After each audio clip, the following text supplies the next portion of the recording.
Well, I guess people are just kind of just making songs for now. You know, what's hot now. There's nothing wrong with that because people want to listen. I want to listen to stuff that's like just now and that you want to listen to. But I feel you want to make something classic, you know, something that you'll play in 10 years or 20 years you'll play to your kids. That's what I want to do. If you're working towards a body of work and an album, you have to wait until, say, 10 or 12 or 14 of these songs are together and ready.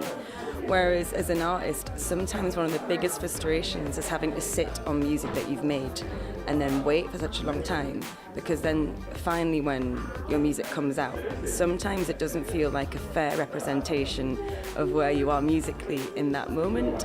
So I guess one of the benefits of digital music and having that kind of instant reaction would be able to just put out whatever is happening with you in that present time. We still just try to make a really cohesive record. I think we're just sort of incredibly old-fashioned that we still like to do that, still consider it like an important thing to make an album sort of flow from start to finish. I don't know, it's a shame to not have that album culture. You know, it's a different listening experience. It's kind of, I don't know, you invest a lot of time and you live with an album, and I remember the way I used to listen to it was like on your CD player or like a journey with your parents somewhere or something. And so it gives me a real nostalgia, the album, which is weird to say.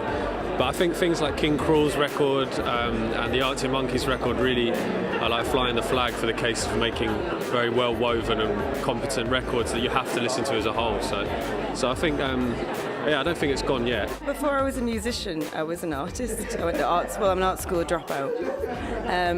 But then, so for me, making albums, I treat it like an art project. So for me, it has to be one coherent body of work, because I don't feel that the subject matters that we write about can be fully expressed in one or two songs or in a small EP.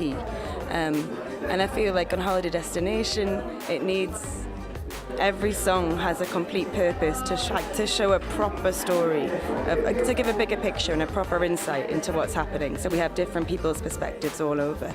But that's something which couldn't have been achieved unless it was in the proper album format.